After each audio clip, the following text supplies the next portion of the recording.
Children, आज हम आपको निबंध लिखना सिखाएंगे। निबंध कम से कम 150 वर्ड्स में लिखो, ऐसा आपको क्वेश्चन आता है 7 मार्क्स का। 51 नंबर पे आपको क्वेश्चन होता है बोर्ड में जो है।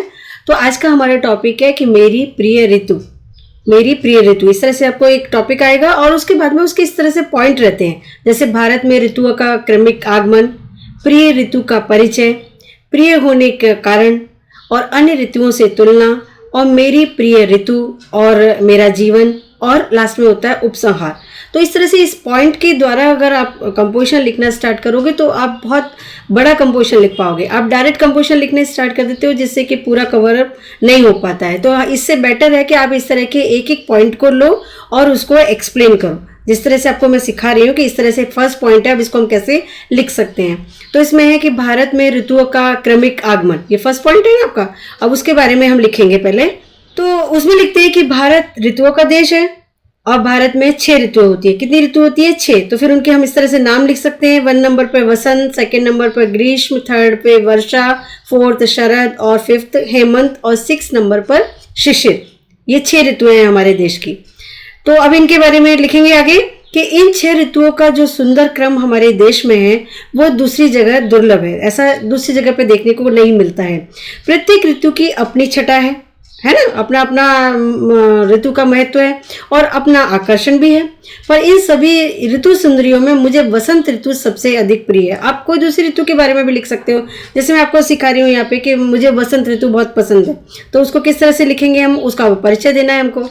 तो यहाँ पे हमने लिखा है कि प्रिय ऋतु का परिचय। वसंत ऋतु शिशिर का अंत होते ही आ जाती है। बागों में, वाटिकाओं में, वनों में प्रकृति वसंत के स्वागत की तैयारियां करने लगती है और कलियां अपने घूंघट खोल देती हैं। फूल अपनी सुगंध बिखेर देते हैं और भौरे गूंज उठते हैं और तितलियां अपने चटकीले चमकीले रंगों से ऋतुराज का स्वागत करने के लिए तैयार हो जाती हैं।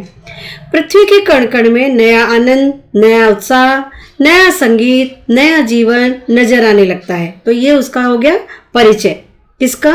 अपनी पसंद ऋतु का। अब पसंद होने का कारण क्या है वो लिखेंगे। तो यहाँ पे है आपका कि प्रिय होने का कारण, प्रिय मुझे क्यों है वो ऋतु, उसके बारे में लिखना है।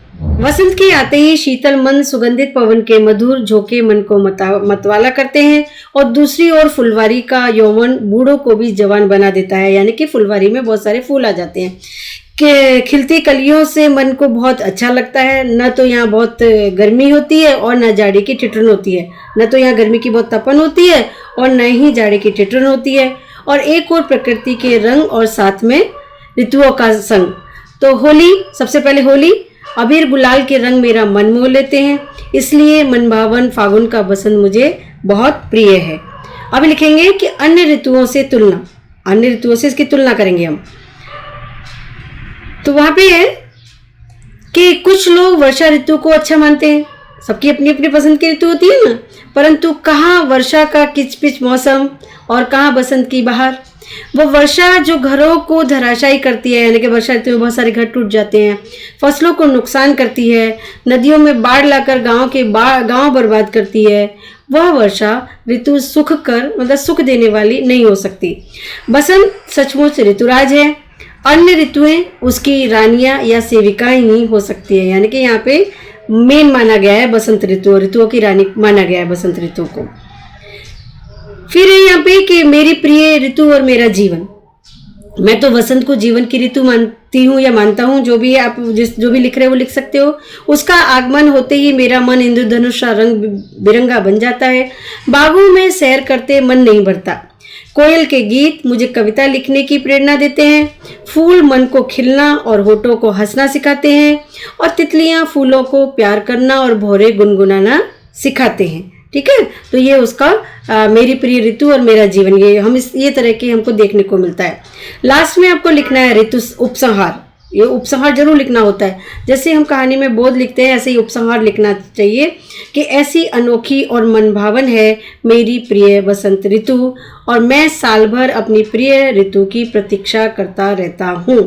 मैं पूरे साल जो अपनी प्रिय ऋतु की प्रतिज्ञा करती रहती हूँ या करता रहता हूँ, आप दोनों में से कुछ भी लिख सकते हो। तो इस तरह से आपको मेरी प्रिय ऋतु के ऊपर कंपोजिशन लिखना होगा। इस तरह से डिटेल में आप कंपोजिशन को लिख पाओगे और इस तरह से आप कंपोजिशन ज़्यादा से ज़्यादा उसको एक्सपांड कर सकते हो, बड़ा करके लिख पाओगे।